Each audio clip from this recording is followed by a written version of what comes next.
All right, what up? What up? What up? What up? What's going on? Welcome to the Brother Bible Study. This will be the first video. On the first video, we'll be doing a word study on brother, which is H251 and is used as brother or hearth. All right, so before I even start off, man, I just want to say real quick that I'm not no teacher. I'm not no scholar or anything, man. I'm just a regular person that just have a passion of just diving into the Bible. So everything that I'm going through right now is just me just, showing you the things that I've, just came across doing my study, and I'm just sharing it. So, don't don't be being hypercritical if I make a mistake, because like I said, I don't claim to be a teacher. I'm just a person that just inspired to just go deeper than the regular person that just read the scriptures. All right, so this is the ancient Hebrew lexicon of the Bible. So you have the actual the pictographs, Paleo Hebrew, where it's 1008, and action of it is protect. The concrete of it is hearth, and then the abstract is brotherhood. And it says that the pictograph right here represents strength, and this pictograph is a wall or tent wall. Combine these pictographs means strong wall. In Hebrew thought, a wall is more than a vertical barrier, but anything that separates or divides. The hearth around the fire protected the house from the heat and the embers of the fire. So that's their definition of it. So for my study, when I've gathered, all information from different sources, you got this, which is like an ox head. It's Aleph, or spelled, ALEF. It represents an ox, ram, strong, strength, head, leader, or value one. And then this pictograph right here is het, spelled with a CH or HH. It equals yoke, fence, hedge, wall, protection, or value 8. All right, so getting down to the H251. All right, so hearth, the concrete of it. All right, so 1, hearth, a dividing wall that protects the family from the fire. 2, brother. One who stands between the enemy and the family, a protector. Hebrew and Aramaic, frequent.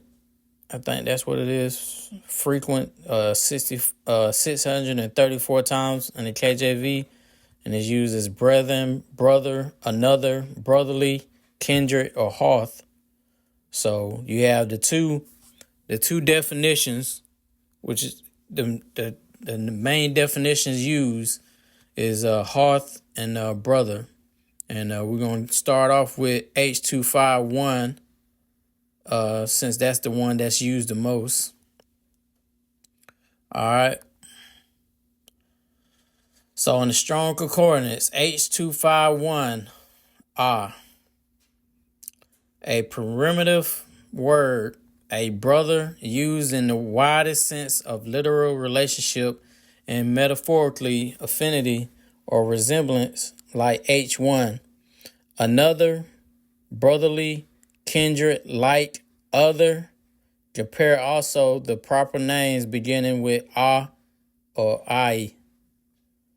So, like I said, it said 634, but this one H251 is used 629 times, and is used as another brotherly, kindred, like other.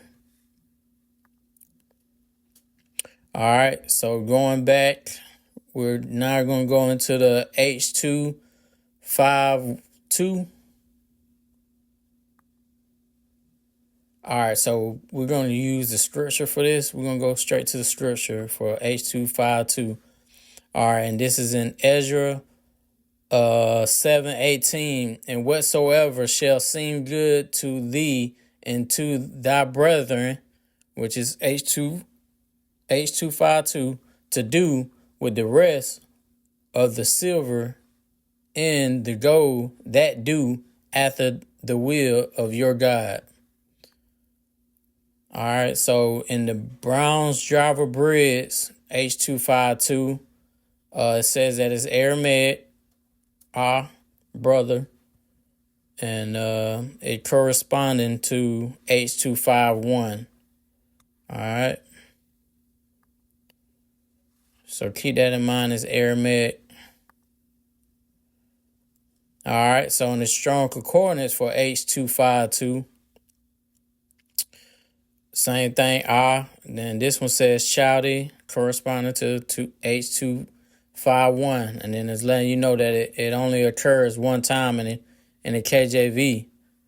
So that's the reason why I brought out the scripture, because it only shows up one time. So let's go to, like, for anybody that don't know what Chaldee is.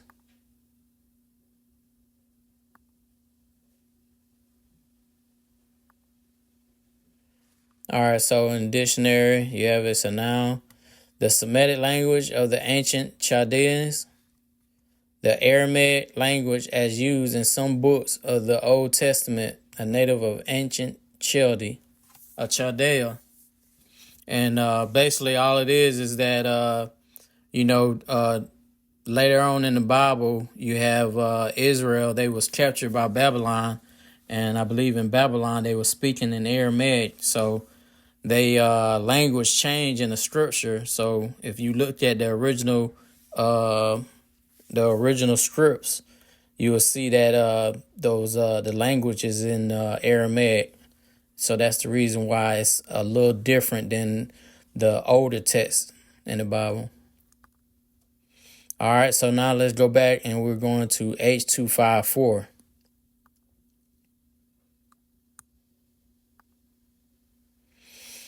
All right, so Brown's Driver's Bridge, H254. It got it as fire pot or brazier.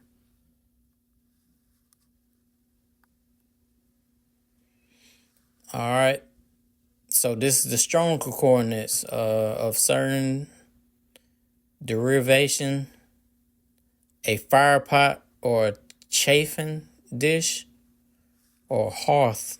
And that's what we've seen before, a hearth. And this appears 3 times in the KJV.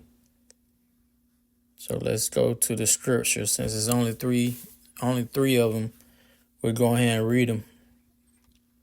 So this is in Jeremiah 36:22. Now the king sat in the winter house in the 9th month, and there was a fire on the hearth, which is burning before him. And it came to pass that when Yehudi had read 3 or 4 leaves, he cut it with a penknife and cast it into the fire that was on the hearth, which is until all the roll was consumed in the fire that was on the hearth. All right, so when I look on Google, this is what pulls up when you put down a hearth. So what you have is like, something that look like a fireplace, but a little different.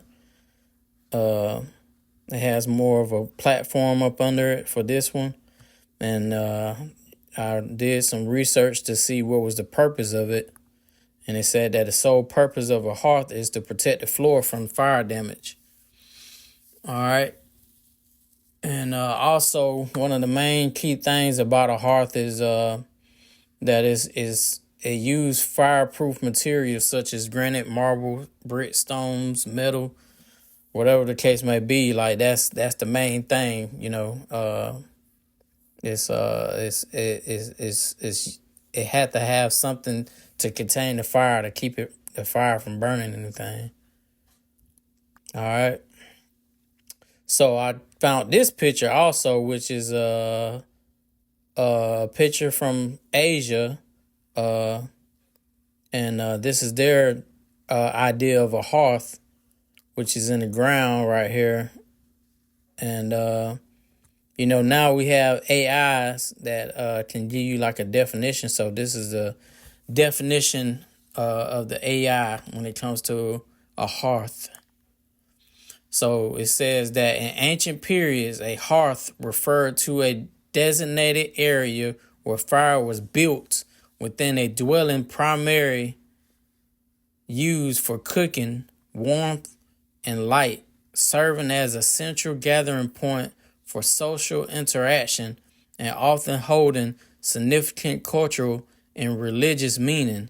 Essentially, the earliest form of a fireplace, with evidence of hearth dating back to prehistoric times when humans first controlled fire. So it's saying that ultimately it was about controlling fire, even going back dated to historic times. But we're in modern times, so when you think about, well, let me go back. So we in modern times, so we'll go more for the form of a fireplace.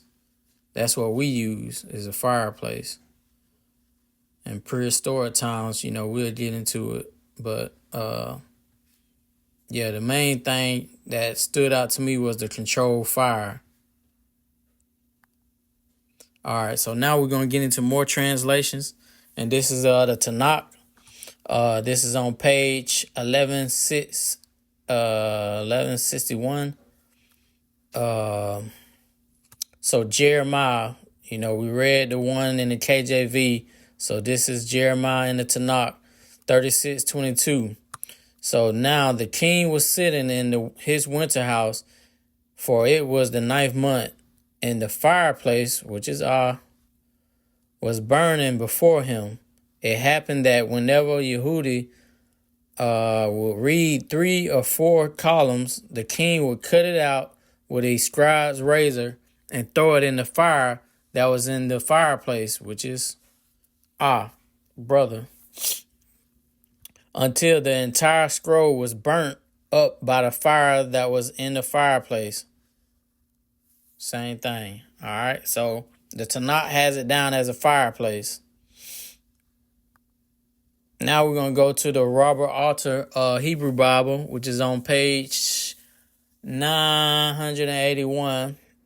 And same book, Jeremiah. And we'll read this. And the king was sitting in the winter house in the 9th month, and the fire was in the brazier, which is before him was burning. And it happened as Yehudi read 3 or 4 columns, he would cut them out with a scribe's knife and fling them into the fire that was in the brazier, until the entire scroll was consumed in the fire that was in the brazier, which is All right. So Robert Alter in Hebrew Bible, he used brazier, and we're going to look at his notes on that. So brazier right here. It says the Hebrew is an Egyptian loan word. Remember that. It's an Egyptian loan word. Loan word. Although in later Hebrew it came to mean hearth or fireplace, ancient palaces had neither hearth nor chimneys. So this would have to be a freestanding brazier. So basically, it's saying that, we have fireplaces. We have fireplaces, but back then they didn't have fireplaces. They didn't have chimneys or anything like that. So it had to be a freestanding brazier. So let's see what a brazier look like. So I went on went on Google, and this is what a brazier look like. A freestanding brazier. So basically it's like something like a pot or anything like that that controls the fire, like what we talked about. It has the fire in it, and it's no different than like a fire pit. Like we use fire pits in this day and time. So that's all that is. So we're gonna also look at after all that and looking at that, it made me go back and think about, all right, so we got a modern day fireplace. Why would they call a fireplace a hearth? So, I thought about it. This would be the outside of it. And then this is where the fire would be, right here in the center.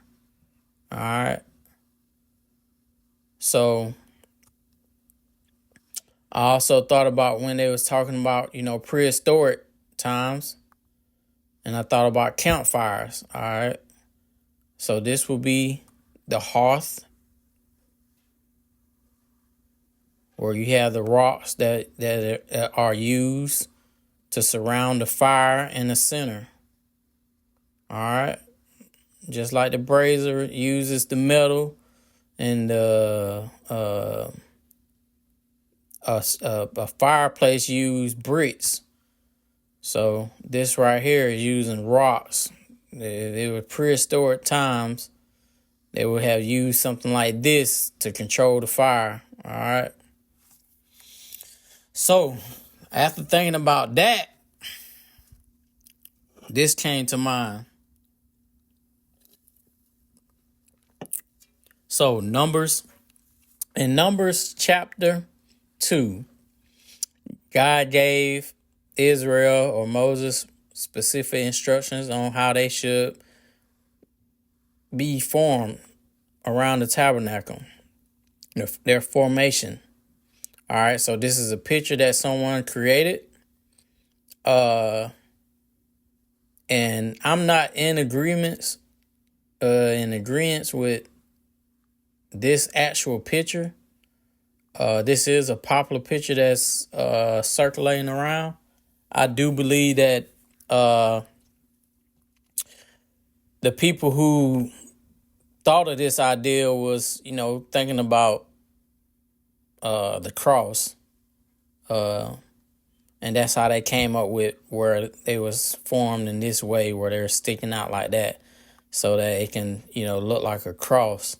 So I think it's a Christian or a religious way of thinking of it. And I'm not in agreement with it, but this photo right here, I believe, is a little bit better. And it shows how it has the 12 tribes surrounding the tabernacle, which is in the center.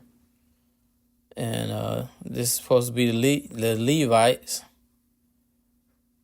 But even with this photo right here, I think it's close, but I don't think it was that organized to where they was like in a box.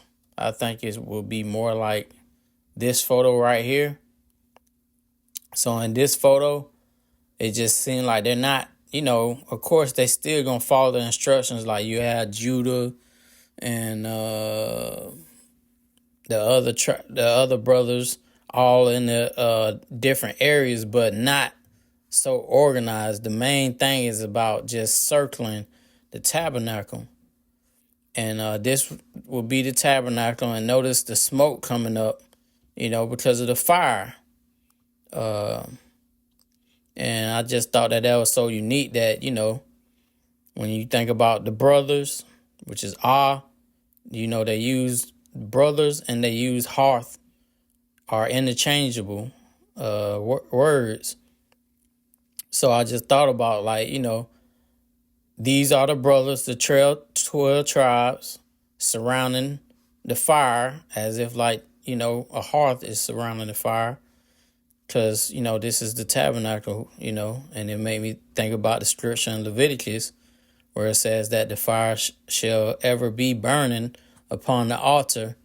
It shall never go out. So it's like you had the fire right here in the center, and then you have the hearth around it, which is 12 tribes. All right. So that's what came to mind. I don't have nothing, deeper than that as far as some more scriptures to back up, some of these ideas that I thought about, when it came to that. But, I would love to know what your thoughts is, what you disagree with, what you agree with, what some things that done came to your mind while, watching this, or, whatever you,